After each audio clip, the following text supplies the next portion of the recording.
Terve. Terve. Terve. Terve.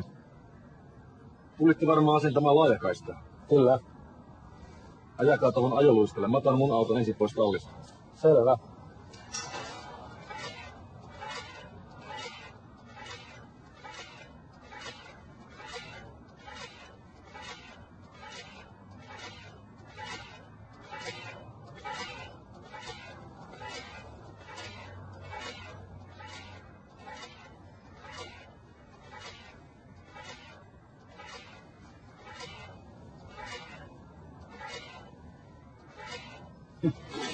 Tuli vaan mieleen, että onko tosiaan hyvä, että saadaan nyt nopeampi internetyhteys.